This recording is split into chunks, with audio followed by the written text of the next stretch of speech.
लीजिए सुनिए मुंशी प्रेमचंद जी की एक और कथा, दुख दशा। सौभाग्यवती स्त्री के लिए उसका पति संसार की सबसे प्रिय वस्तु होती है। वह उसी के लिए जीती और मरती है। उसका हंसना बोलना उसी के प्रसन्न करने के लिए और उसका बनाव श्रृंगार उसी को लुभाने के लिए होता है। उसका सुहाग जीवन है और सुहाग का उठ जाना उसके जीवन का अंत है। कमलाचरण की अकाल मृत्यु ब्रजरानी के लिए मृत्यु से कम न थी।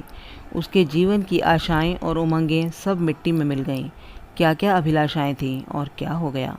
प्रति क्षण मृत कमलाचरण का चित्र उसके नेत्रों में भ्रमण करता रहता। यदि थोड़ी देर के लिए उसकी आंखें झपक जाती तो उसका स्वरूप साक्षात नेत्रों के सम्मुख आ जाता। किसी किसी समय में भौतिक त्रय तापों को किसी विशेष व्यक्ति या कुटुंब से प्रेम सा हो जाता है। कमला का शोक शांत भी न हुआ था कि बाबू श्यामाचरण की बारी आई। शाखा भेदन से वृक्ष को मुरझाया हुआ न देखकर इस बार दुर्देव ने मूल ही काट डाला। रामदीन पांडे बड़ा दंभी व्यक्ति था। जब तक डिप्टी साहब मझगांव में थे दुबका बैठा था, परंतु जो ही वे नगर को लौटे उसी दिन से उसने उत्पात मचाना आरंभ कर दिया। सारा गांव का गांव उसका शत्रु था। जिस दृष्टि से मझगांव वालों ने होली के दिन उसे देखा था, वह दृष्टि उसके हृदय में कांटे की भांति खटक रही थी। जिस मंडल में मझगांव स्थित था, उसके थानेदार साहब एक बड़े घाघ और कुशल रिश्वती थे। सहस्त्रों की रकम पचा जाए पर डकार तक न लें। अभियोग बनाने और प्रमाण गढ़ने में ऐसे अभ्यस्त थे कि राह चलते मनुष्य को फांस लें और वह फिर किसी से छुड़ाए न छूटे। अधिकार वर्ग उसके हथकंडों से विज्ञ था, पर उनकी चतुराई और कार्यदक्षता के आगे किसी का कुछ बस न चलता था।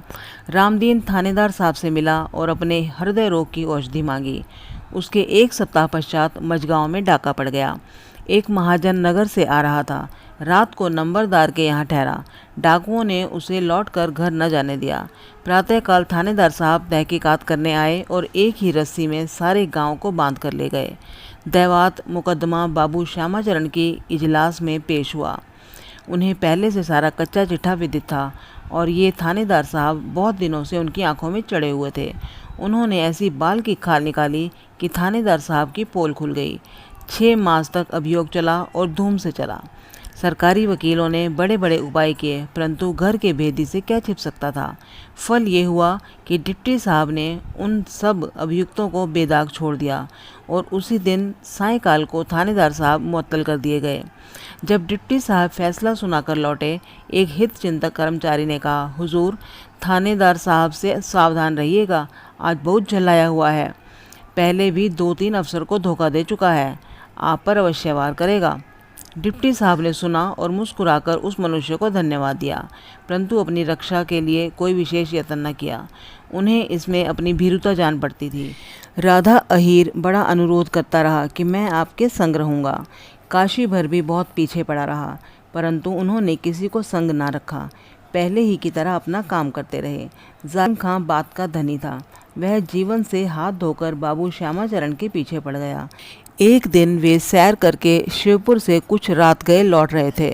पागल खाने के निकट कुछ फिटिन का घोड़ा बिदका, गाड़ी रुक गई और पल भर में जालिम खां ने एक वृक्ष की आड़ से पिस्तौल चलाई।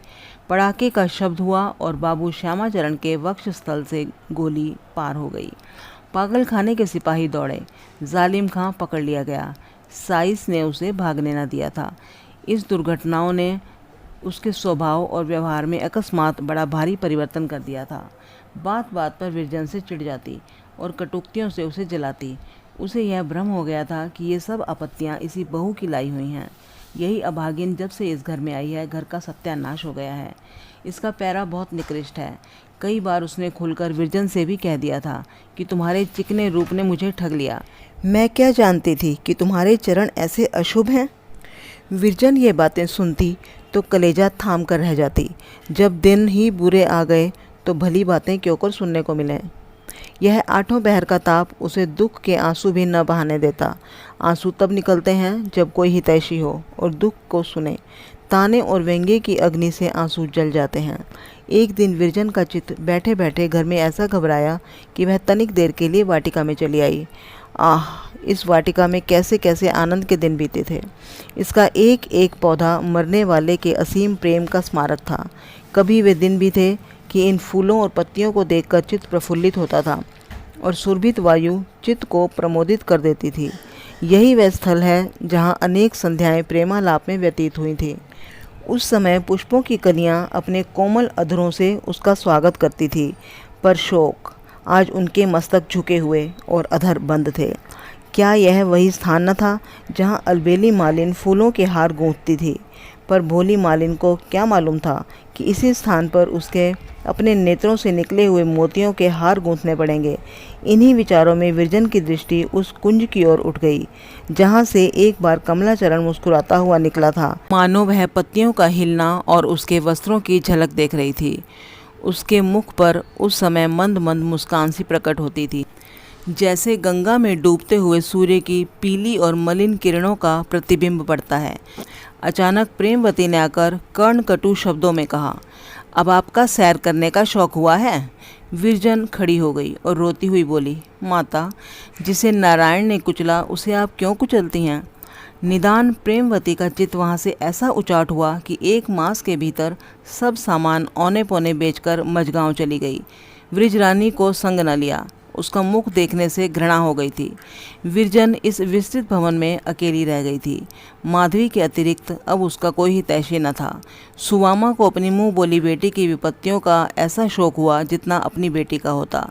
कई दिन तक वह रोती रही और कई दिन बराबर उसे समझाने के लिए आती रही। जब विरजन अकेली रह गई तो सुवामा ने चाहा कि वह मेरे यहाँ उठ आए और सुख से रहे। स्वयं कई बार बुलाने आई, पर विरजन किसी प्रकार जाने को राजी ना हुई। वह सोचती थी कि ससुर को संसार से सिधारे 3 मास भी नहीं हुए, इतनी जल्दी यह घर सूना हो जाएगा तो लोग कहेंगे कि उनके मरते ही सास और बहू लड़ मरी। यहाँ तक कि उसके इस हट से सुवामा का मन मोटा हो गया। मझगांव में प्रेमवती ने एक अंधेर मचा रखी थी। असामियों को कटु वचन कहती, कारिंदा के सिर पर जूती पटक दी, पटवारी को कोसा, राधा अहीर की गाय बलात छीन ली। यहाँ की गांव वाले घबरा गए। उन्होंने बाबू राधाचरण से शिकायत की। राधाचरण ने यह समाचार सुना तो विश्वास हो गया कि अवश्य इन दुर्घटनाओं ने अम्मा की बुद्धि भ्रष्ट कर दी है। इस समय किसी प्रकार उनका मन बहलाना चाहिए। सेवती को लिखा कि तुम माता जी के पास चली आओ और उनके संग कुछ दिन रहो। सेवती की गोद में उन दिनों एक चांद सा बालक खेल रहा था और प्राणनाथ 2 मास की छुट्टी लेकर दरभंगा से आए थे। राजा साहब के प्राइवेट सेक्रेटरी हो गए थे। ऐसे अवसर पर सेवती कैसे आ सकती थी? तैयारियां करते करते महीनों गुजर गए। कभी बच्चा बीमार पड़ गया, कभी सास रुष्ट हो गई, कभी साइत न बनी। निदान 6ठे महीने उसे अवकाश मिला, वह भी बड़े विपत्तियों से। परंतु प्रेमवती पर उसके आने का कुछ भी प्रभाव न पड़ा। वह उसके गले मिलकर रोई भी नहीं, उसके बच्चे की ओर आंख उठाकर भी न देखा। उसके हृदय में अब ममता और प्रेम नाम मात्र को भी ना रह गए थे। जैसे ईख से रस निकाल लेने पर केवल सीठी रह जाती है, उसी प्रकार जिस मनुष्य के हृदय से प्रेम निकल गया वह अस्थि चर्म का एक ढेर रह जाता है। देवी देवता का नाम मुख पर आते ही उसके तेवर बदल जाते थे। मझगांव में जन्माष्टमी हुई। लोगों ने ठाकुर जी का व्रत रखा और चंदे से नाम कराने की तैयारियां करने लगे। परंतु प्रेमवती ने ठीक जन्म के अवसर पर अपने घर की मूर्ति खेत में फिकवा दी। एकादशी का व्रत टूटा, देवताओं की पूजा छूटी। वह प्रेमवती अब प्रेमवती ही ना थी। सेवती ने ज्यों त्यों करके यहाँ 2 महीने काटे। उसका चित्त बहुत घबराता था। कोई सखी सहेली भी न थी जिसके संग बैठकर दिन काटती।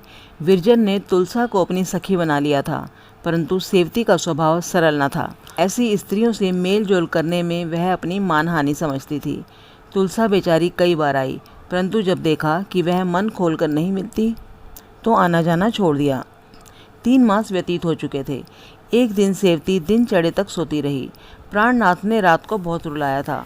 जब नींद उचटी तो क्या देखती है, प्रेमवती उसके बच्चे को गोद में लिए चूम रही है। कभी आंखों से लगाती है, कभी छाती से चिपटाती है। सामने अंगीठी पर हलवा पक रहा है। बच्चा उसकी ओर उंगली से संकेत करके उछलता है कि कटोरे में जा बैठूं और गरम गरम हलवा चखूं। आज उसका मुखमंडल कमल की भांति खिला हुआ है। शायद उसकी तीव्र दृष्टि ने यह जान लिया कि प्रेमावती के शुष्क हृदय में प्रेम ने आज फिर से निवास किया है। सेवती को विश्वास न हुआ। वह चारपाई पर पुलकित लोचनों से ताक रही थी, मानो स्वप्न देख रही थी। इतने में प्रेमवती प्यार से बोली, उठो बेटी उठो, दिन बहुत चढ़ाया है। सेवती के रोंगटे खड़े हो गए और आंखें भर आई। आज बहुत दिनों बाद माता के मुख से प्रेममय वचन सुने। झट उठ बैठी और माता के गले लिपटकर रोने लगी। प्रेमवती की आंखों से भी आंसू की झड़ी लग गई। सूखा वृक्ष हरा हुआ। जब दोनों के आंसू थमे तो प्रेमवती बोली, सित्तो, तुम्हें आज यह बातें अचरज प्रतीत होती हैं। हाँ बेटी, अचरज ही ना। मैं कैसे रोऊं जब आंखों में आंसू ही ना रहे। प्यार कहाँ से लाऊं जब कलेजा सूखकर पत्थर हो गया। ये सब दिनों के फेर हैं। आंसू उनके साथ गए और कमला के साथ। आज न जाने ये 2 बूंद कहाँ से निकल आए। बेटी, मेरे सब अपराध क्षमा करना। यह कहते कहते उसकी आंखें झपकने लगी। सेवती घबरा गई। माता को बिस्तर पर लेटा दिया और पंखा झुलाने लगी। उस दिन से प्रेमवती की यह दशा हो गई कि जब देखो रो रही है। बच्चे को एक क्षण के लिए भी पास से दूर नहीं करती। मेहरियों से बोलती तो मुख से फूल झड़ते। फिर वही पहले की सुशील प्रेमवती हो गई। ऐसा प्रतीत होता था मानो उसके हृदय पर से एक पर्दा सा उठ गया है। जब कड़ाके का जाड़ा पड़ता है तो प्रायः नदियाँ बर्फ़ से ढक जाती हैं।